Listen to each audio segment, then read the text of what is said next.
같이 읽도록 하겠습니다. 마태복음 26장 33절 우리 한 절입니다. 제가 읽도록 하겠습니다. 베드로가 대답하여 이르되 모두 주를 버릴지라도 나는 결코 버리지 않겠나이다. 다시 한번 제가 읽겠습니다. 베드로가 대답하여 이르되 모두 주를 버릴지라도 나는 결코 버리지 않겠나이다. 아멘. 네. 기도하겠습니다. 살아계신 하나님 아버지, 우리가 이 시간에도 주의 말씀을 듣겠습니다. 은혜 주셔서 듣는 마음에 깨닫는 영을 허락해 주옵시고, 이 말씀 우리가 잘 지키고 또 이 한 주간을 살아갈 수 있는 하나님 은혜가 되게 하여 주시옵소서. 하나님 아버지, 이 한 주간도 주의 은혜 가운데 살아가는 우리 모든 성도들 되게 인도하여 주옵소서. 예배 이 시간 다시 한번 주님께 의탁하옵고 예수님의 이름으로 기도하옵나이다. 아멘. 자, 지난주에 이어서 하나님은 왜 우리를 악과 함께 살아가도록 내버려 두셨을까 하는 이 주제로 말씀을, 마지막 만찬 이후에 예수님께서 떡을 가지시고 만찬 자리에서 예수님께서 떡을 가지고 축복하시고 떼어서 제자들에게 주셨고, 또 잔을 가지고 감사기도 하시면서 이것을 다 마셔라, 이것을 너희가 마시라 그러셨어요. 이것은 죄사함을 얻게 하려고 많은 사람을 위하여 흘리는 바 언약의 피라고 그렇게 말씀하시면서 예수님이 이제 마지막 만찬을 하시고 찬미하고 감람산으로 나아가셨다고 합니다. 근데 31절에 보면 그때에 예수께서 제자들에게 이르시되 뭐라고 말씀하셨냐면, 오늘 밤에 너희가 다 나를 버리리라, 이렇게 말씀을 하셨습니다. 그리고 났을 때에 베드로가 뭐라고 얘기합니까? 주님 섭섭합니다. 어떻게 그렇게 말씀하실 수 있어요? 혹시 다른 저 제자들은 그럴 수 있을지 모르겠지만 나는 결단코 주님을 배반하지 않을 겁니다. 나는 결단코. 그리고 34절에 또 뭐라 그럽니까? 내가 예수님이 진실로 내게 이르노니 오늘 밤 닭이 울기 전에 네가 3번 나를 부인하리라. 다른 본문에는 닭이 2번 울기 전에 네가 나를 3번 부인하리라, 그렇게도 말씀하셨죠. 35절에 또 베드로가 그렇게 이야기합니다. 내가 죽는 한이 있어도 주와 함께 죽을지언정 부인하지 않겠습니다. 그랬더니 모든 제자들도 이구동성으로 우리도 그럴 겁니다, 우리도 그렇습니다, 지금 이렇게 이야기하고 있는 것입니다. 자, 우리가 살아가고 있는 이 세상은 사실 사단에게 내어준 바 된 세상이라고 합니다. 따라서 우리는 지금 이 세상을 살아가는, 이 세상이 적군 한가운데 어떻게 해요? 적진의 한가운데서 살아가고 있는 것과 마찬가지입니다. 우리는 아직 포로는 아닙니다. 적진에 있긴 있지만 포로는 아니에요. 적진에 있는 누구요? 특공대라는 얘기죠. 특공대예요, 특공대. 자, 지난주에 제가 설교하면서 그렇게 얘기를 했습니다. 지난주 설교를 잠깐 좀 정리를 해보자면, 가라지로 비교할 수 있는 악으로 비교할 수 있는 가라지, 그 비유가 그렇게 돼 있었는데, 그 가라지를 섣불리 뽑지 마라. 왜 그랬습니까? 오히려 내가 무엇일 수 있다? 가라질 수 있다. 내가 악일 수 있다. 그래서 나는 어떻게 해야 돼요? 조심해야 되고, 또 혹은 내가 악으로 여기는, 내가 가라지로 여기는 그 존재들 중에서도 뭐가 있을 수 있다? 미래에 알곡이 있을 수도 있다. 그러니 우리에게 필요한 건 무엇이다? 인내로서 주님을 붙들고, 그죠? 그렇게 하라고 제가 말씀을 드렸습니다. 그런데 오늘 왜 우리를 악과 함께 살아가도록 하나님이 우리를 내버려 두실까? 이 주제 앞에서 우리는 그러면 어떻게 해야 하나요? 어떻게 해야 하나요? 즉, 다시 말해서 그냥 그러면 그 악을 그냥 내비로 둬요? 냅둬요? 아니면 그 악을 어떻게 해야 돼요? 악과 대항해서 싸워요? 말아요? 또 혹은 지난주에 그렇게 말씀하신 것처럼 인내하라고 그랬는데 너도 악일지 모르니까 또 악이라고 확신되는 그 어떤 존재도 미래에는 뭐요? 알곡이 될 수 있으니까 그러면 기도만 해요? 이런 등등의 의문이 들 수 있다는 거죠. 오늘은 제가 여러분에게 단순히 그냥 악을 대항해서 싸워요 말아요? 또 싸우면 어떻게 싸워야 돼요? 악을 대항해서 성경에도 그랬잖아요. 악을 대적해라고 그랬어요. 그죠? 그러면 악이 너희를 피한다고 그랬어요. 손으로 악을 싸우라고 그랬어요. 그죠? 그렇기 때문에 뭐라 그래요? 그냥 어떻게 해야 돼요? 그냥 우리는 그냥 싸워요 말아요? 그냥 내비둬요? 냅두면 기도만 해요? 이런 거 있잖아요. 이렇게 단순하게 이 악에 대한 접근을 하려고 하는 것이 아닙니다. 우리는 솔직하게 말하면 악을 대항해서 어떻게 해야 됩니까? 악을 대항해서 어떻게 해야 돼요? 악을 대항해서 어떻게 해야 돼요? 싸워야 돼요. 악을 대항해서 싸우라고 예수님이 말씀하셨어요. 말씀에도 싸우라고 그랬어요. 그런데 조건이 있다는 거예요. 조건이 있다는 거예요. 오늘 그 원리, 이 조건을 충족할 때만 우리가 참되게 악을 대항해서 싸우는 것이 되는 것인데, 이것을 우리가 오늘 알아보고 또 우리가 악을 어떻게 이 시대 속에서 또 우리가 살아가고 있는 이 악이 지금 뭐 하고 있다? 함께 우리가 공존하고 있는데 우리가 어떻게 하는 것이 참되게 악을 대항하고 또 그 악을 대항하고 싸우는 것인지 한번 생각해 보자는 것입니다. 첫 번째로 사적으로 악을 갚는 것을 성경은 금지하고 있다는 것이죠. 그죠?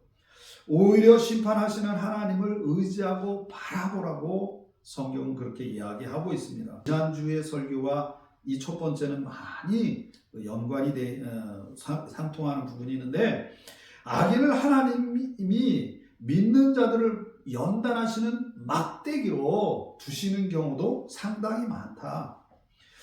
이것은 어떻게 보면 악을 정당화하는 것이 아닙니다. 사실은 악을 정당화하는 것은 절대로 아니에요. 그죠? 하나님이 연단하시는 막대기니까 악이 정당하다 이렇게 얘기할 수 있는 것은 아니에요.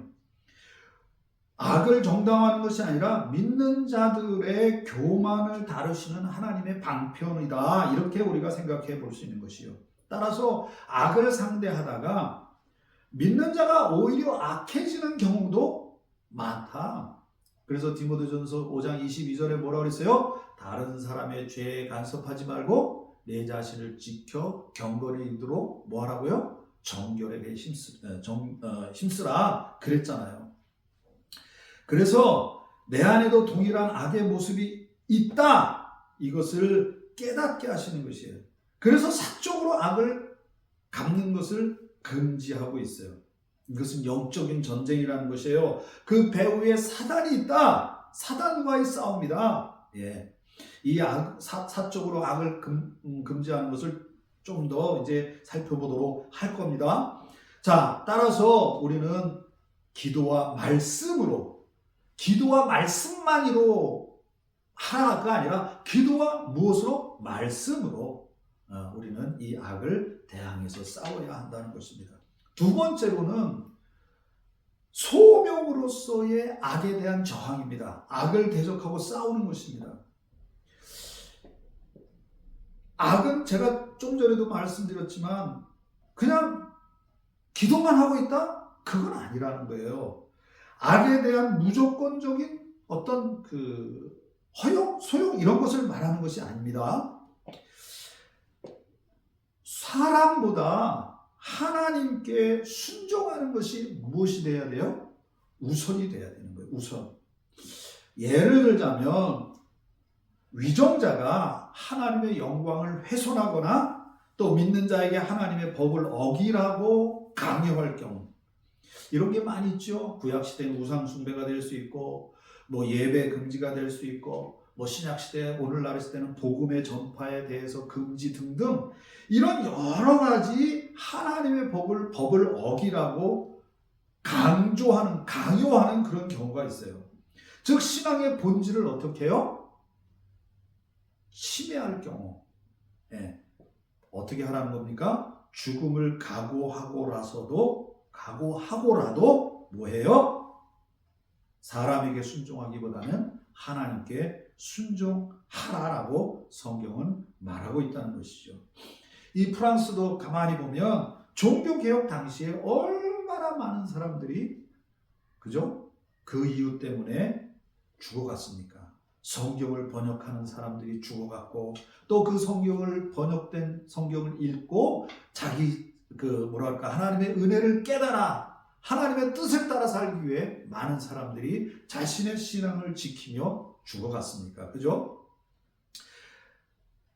자신의 양심과 신앙을 지키기를 하나님의 말씀에 순종함으로 배교의 길에 들어서지 않기를 애쓰고 힘써야 한다는 것입니다. 악을 대항하는 목적은 분명합니다. 분명합니다. 성도가 하나님과 사람 중 누구를 더 두려워할 것인가를 증명하는 것이 신앙 고백의 장이라는 것이고, 뭐 정치적인 어떤 그 자유를 얻는 것, 그것만이 근본적인 목적이 아니라는 것이에요. 그것만이 근본적인 목적이 아니고 무엇을 얻기 위해서? 하나님의 우리에게 주신 이 믿음, 하나님이 우리에게 주신 이 믿음의 정체성을 지키기 위해서 뭐 하라는 거예요? 악을 대항해서 싸워야 한다. 그렇게 이야기하고 있는 것입니다. 저는 그렇게 조금 곁다리로 나가는 말일 수도 있지만 교회는 잘못된 정치에 대해서 말할 수 있어야 돼요. 분명합니다. 그죠? 또 교회는 이념적인 대립과 싸움에 있어서도 어떻게 해야 돼요? 확고하고 분명하게 하나님의 진리를 선포해야만 합니다. 그럼에도 불구하고 더 선명하고 분명한 것이 있다면 뭐예요? 우리가 악을 대적하고 싸우는 가장 근본적인 이유와 목적은 무엇 때문에? 바로 하나님을 두려워하고 하나님이 우리에게 주신 이 믿음의 정체성을 훼손시키려고 하는 것, 그것에 대해서는 분명하고 선명하게 우리가 악을 대적해야 한다 하는 것입니다. 자, 그리고 마지막으로 세 번째, 악에 우리가 대항해서 싸울 때, 악을 대적하여 싸울 때, 그죠? 성도는 거룩함을 잃지 말아야 합니다. 분노와 미움이 나를 지배하도록 만들면 안 됩니다. 영적으로 순결하고 거룩하게 악을 대항해서 싸워야 합니다. 여기에 이 한 가지 제가 구체적인 예를 들자면, 우리가 악을 대항해서 싸울 때 우리는 자칫 잘못하면 나의 의로움에 사로잡힐 수도 있습니다. 그런 경우 왜 나와 함께 하지 않느냐고 다른 사람을 비판하거나 비방하는 경우가 종종 있는데, 절대로 그렇게 해서는 안 됩니다. 왜요? 우리가 악을 대항해서 싸우는 것은 무엇입니까?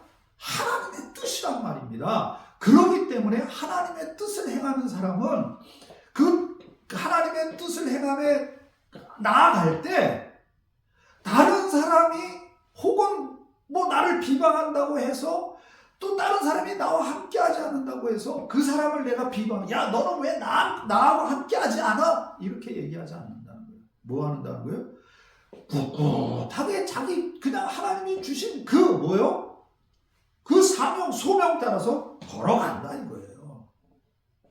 예수님의 경우를 보면 성전 청결 사건이 있었어요. 다른 사람들이 예수님이 성전 청결 하실 때에 예수님이 다른 사람들 비방하지 않았어요. 야, 왜 너희들은 나하고 함께 하지 않아? 왜 저 성전을 그냥 내버려둬? 정말 지금 저거는 말이야. 그래서 예수님이 어떻게 하셨어요? 막 뒤집어 엎었잖아요. 그런데 예수님이 다른 사람한테 뭐라고 얘기해요? 안 했어요. 그냥 예수님은 예수님의 뜻대로 갔어요. 그죠? 다른 사람을 비방하거나 판단하거나 비판하지 않았어요. 그저 하나님의 뜻을 따라 묵묵하게 자신의 사명을 감당하셨다는 것이에요. 우리 이제는 두 가지 예를 한번 제가 들도록 합니다. 베드로 한번 생각해 봅시다. 오늘 본문의 베드로, 그죠? 마태복음 26장 33절에 아갑해서 자신의 믿음이 결코 꺾이지 않을 것이라고 자신만만해 했어요, 베드로는. 그러나 51절에 보면 의롭게 나서 그래서 어떻게 됐어요? 의롭게 나서서 대제사장의 종의 귀를 쳐서 베어버렸어요, 베드로는. 요한복음에 보면 귀를 친 자를 베드로라고 분명히 얘기하고 있거든요. 그랬더니 52절에는 뭐라 그래요? 26장 52절에 내 칼을 도로 칼집에 꽂으라. 칼을 가지는 자는 칼로 다 망하리라. 이렇게 예수님이 말씀하고 있어요. 그죠? 그런데 26장 69절부터 75절 사이에 보면 베드로가 어떻게 됩니까? 그 믿음에 대해 자신만만해 하던 베드로는 결국 예수님을 부인하고 말아버렸잖아요. 그죠? 그죠? 이게 사적 열심으로 악을 대항했다는 것이에요. 영적 자만으로 베드로는 악을 대항을 했어요. 결코 꺾이지 않겠다는 그런 자기 자신의 그 스스로의 확신. 그래서 악을 마주하자마자 베드로는 어떻게 했습니까? 즉각 칼을 빼 대제사장의 종의 귀를 베어버렸습니다. 이는 인간적으로 볼 때 엄청난 정의감의 발현이자 또 효율적으로 한 저항인 것처럼 보였습니다. 그러나 결국 자기 힘으로, 자기 혈기로 악을 대항해서 싸우려고 했던 베드로는 어떻게 됐어요? 가장 결정적인 순간, 어떻게 했어요? 가장 결정적인 순간에 주님을 3번이나 모른다고 부인하는 그런 자리에 서게 되는 거 아닙니까? 악을 대적한답시고 내 안에 분노와 미움을 쏟아내는 사적 보복, 그죠? 이 지난주에도 말씀드렸지만 가라지를 그냥 마구 뽑아버리는 거, 이런 사적 보복이 어떻게 된다고요? 결국 나도 악인처럼 망하게 만들어버린다는 거예요. 이거 굉장히 중요하게 우리가 생각해야 합니다.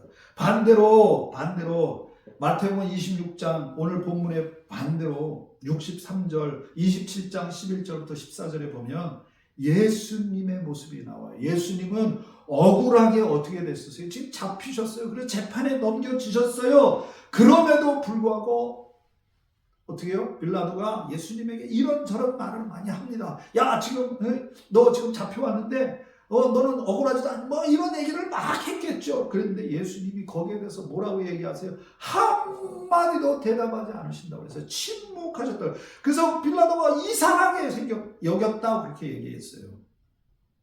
그러나 예수님도 분명하게 대답하신 게 하나 딱 있습니다. 뭐요?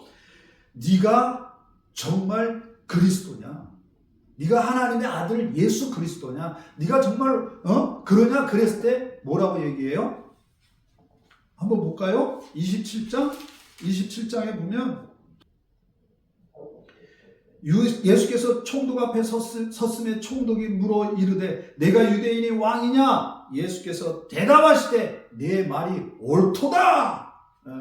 이 말 한마디 외에는 예수님은 그 억울함이나 어떤 것에도 대답하지 않으셨어요. 11절에 분명하게 자신의 정체성을 확실하게 밝히는 것 외에는 말씀을 하지 않으셨어요. 우리가 여기서 큰 교훈을 얻어야 합니다. 자신의 정체성을 확실하게 밝히시는 것, 우리 역시도 이것이 악을 대적하는 참된 그리스도인들의 본이 되는 것이죠. 예수님은 12영이나 더 되는 천사를 동원하실 수도 있었습니다. 그러나 그렇게 악을 대적하지 않으셨습니다. 예수님의 침묵은 무능력한 것이 아니었습니다. 하나님의 주권에 대한 완벽한 신뢰였던 것입니다.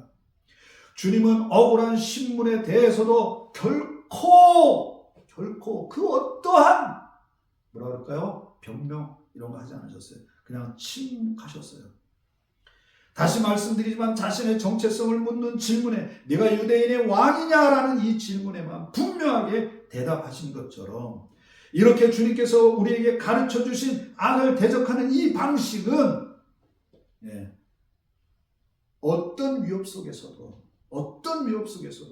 나의 구주 예수 그리스도에 대한 이 신앙 고백, 그래서 믿는 성도로서의 이 정체성을 확실하게 고백하는 것, 이것이 무엇이라고요?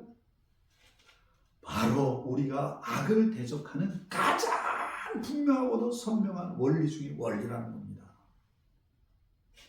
베드로처럼 뭐 그렇게 하실 수도 있어요. 우리가 할 수도 있어요. 막 그렇게 할 수도 있어요. 그러나 그러한 것에서도 무엇이 있어야 되는 거예요? 분명하게 나의 정체성, 내 믿음의 정체성, 바로 하나님의 자녀로서의 이 믿음의 정체성이 있어야 된다는 거죠. 이것이 참되게 악을 대적하는 것이고 이것이 주님이 기뻐하는 것입니다. 다시 아까도 말씀드렸죠. 위그노들이 이 땅 프랑스에서 위그노들이 자신의 믿음의 고백을 지키기 위해서 목숨을 아까워하지 아니하고 부활의 열매이신 주님을 바라보며 순교의 자리로 당당하게 나아갔던 것 아니겠습니까? 악에 열심히 대항해서 싸워놓고서는 결국 베드로처럼 아주 중요한 순간에 예수님 모른다고 부인하면 되겠는가 말이에요. 그죠? 그리고 제가 이제 마지막으로 하나만 더 아주 중요한 것을 말씀드리려고 합니다. 사랑하는 성도 여러분, 우리는 영원한 존재라고 하는 것을 결코 잊지 말아야 합니다. 지난주 말씀에 둘 다 추수 때까지 함께 자라게 두라. 근데 추수 때에 내가 추수꾼들에게 말하기를 가라지는 먼저 거두어 불사르게 단으로 묶고 뭐라 그랬어요? 곡식은 모아 내 곡간에 넣으리라 그랬잖아요. 우리는요, 악한 존재들과 같이 마지막 날에 영원한 불의 심판의 자리에 떨어지지 않습니다. 우리는 영원히 주님의 품 안에서 안식하며 어떻게 될 존재예요? 영원한 승리의 노래를 부를 존재들이라는 것을 기억해야만 합니다. 사랑하는 성도 여러분, 악은 분명 심판을 피할 수 없습니다. 분명히 악이 심판되는 것은 하나님의 공의요 정의입니다. 그럼에도 불구하고 우리가 이러한 이 악을 지금 우리와 공존하게 하신 이 세상에서 하나 분명하게 기억해야 할 것이 있다면 우리는 영원한 존재라고 하는 이 사실을 잊지 말아야 합니다.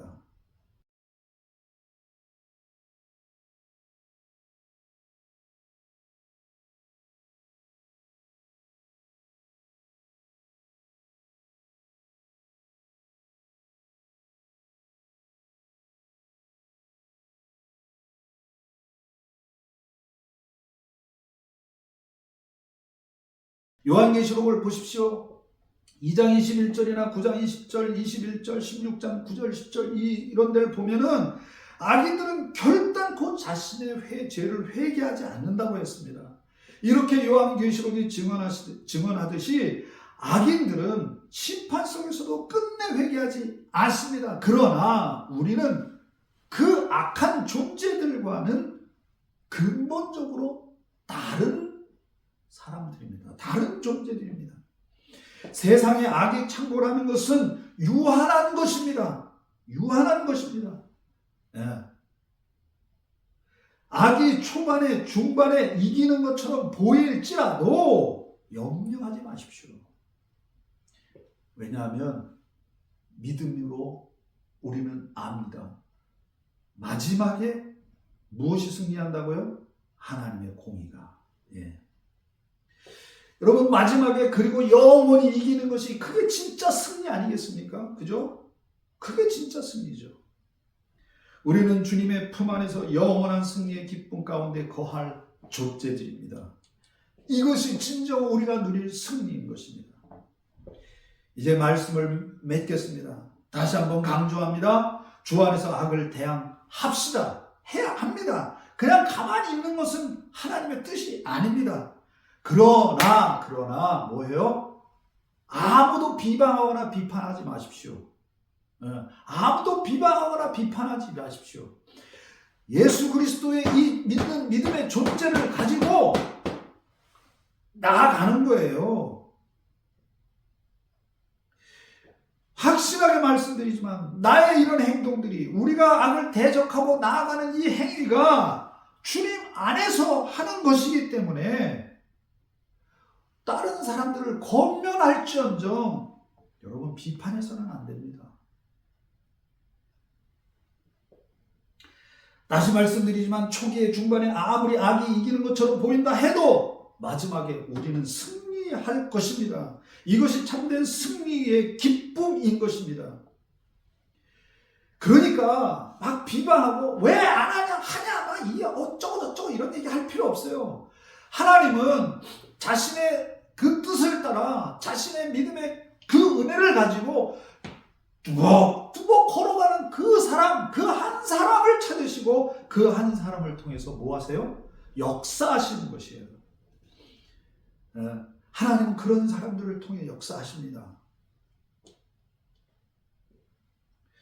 주님 품 안에서 영원한 안식과 승리의 노래를 부를 존재가 바로 나이다.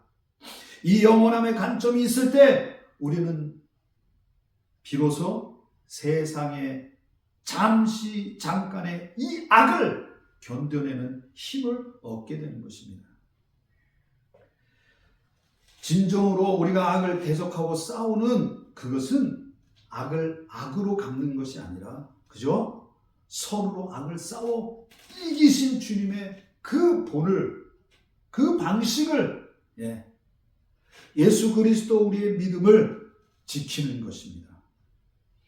어떤 경우는 거짓과 속임수로 우리의 믿음을 비방하고 역비방할 수도 있습니다. 그죠? 그럴 수 있어요. 예수님도 십자가 상에서 그랬잖아요. 야, 네가 하나님의 아들이라고. 야, 너 그거밖에 안 되냐? 정말 너 정말 믿음 있는 존재가 맞아? 아이고, 너 믿음도 없잖아. 너 정말 하나님의 자녀 맞아? 이런 역비방. 여러분, 선한 일을 하고 우리가 악을 대적해서 싸우다 보면 교묘하게 우리의 믿음의 이 것들을 흐트러 놓고 이상하게 우리를 비방하는 경우도 있을 수도 있다는 거예요. 그러나 우리는 예수 믿는 것을 실망하거나 부끄러워해서는 안 됩니다. 이번 주에 제가 잠깐 어떤 그 유튜버가 그런 얘기 하는 걸 봤어요. 자기가 예수 믿는데 유튜버에 자기 예수 믿는 거를 공개적으로 얘기하면 구독자가 많이 떠난다고 그러더라고요. 그러면서 그 회개하는, 회개까지 뭐 하여튼 자고가 이제 그러면 안 되겠다라고 하는 그런 말을 하더라고요. 우리가 우리의 삶 속에서도 여러분 악을 대적하는 것이 그냥 그거보다는 뭐요? 우리의 이 믿음의 고백, 우리의 믿음의 정체성, 이걸 확실하게 하는 게 이게 그 무엇보다도 악을 대적해서 싸우는 거예요. 그리고 특별한 자리에 우리가 혹시라도 나아가게 될지라도 거기에서 너는 왜 나하고 함께 하자? 이런 얘기 하는 게 아니에요. 그냥 하나님이 주신 그 소명이 있으면 그 소명대로 그냥 뚜벅뚜벅 걸어가는 거예요. 그게 악을 대적하는 거라고요. 그리고 우리가 영원한 존재임을 기억하는 것. 악이 우리를 연단하는 도구로 쓰일지언정 우리를 지배하지 못하게 만들어야 하는 것. 그래서 끝까지 믿음을 지키며 마지막 날 주님 앞에서 부를 승전가가 우리의 유일한 소망이 되는 것. 다시 말씀드립니다. 악은 어떻게 된다고요? 반드시 심판을 받고 반드시 제거됩니다.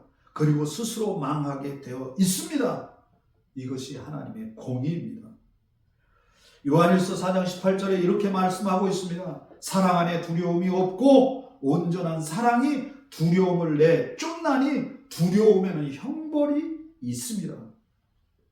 사랑하는 성도 여러분, 우리가 악을 대적할 때 어떤 상황 속에서든지 두려워해서는 안 됩니다. 두려워하는 건 그건 뭐예요? 하나님의 뜻으로 하는 게 아니라 내 의로 하는 것들이에요.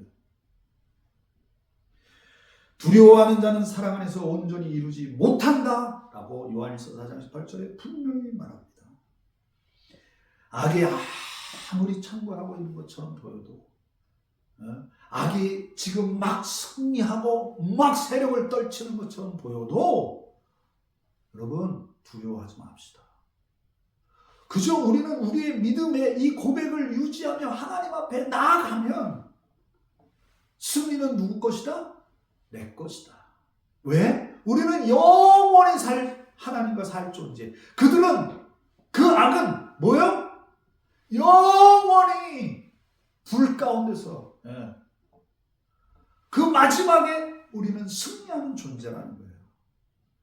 여러분 이것을 결단코 잊으면 안 됩니다. 많은 경우에 저를 회복시키는 것이 바로 이 부분이에요. 승리한다는. 사랑하는 성도 여러분, 믿음으로 두려워하지 말고 이 한 주간도 우리 믿음 안에서 주님 붙들고 온전히 승리하는 은혜 가운데 살아가게 되시기를 주의 이름으로 축원합니다. 아멘. 우리 기도하겠습니다.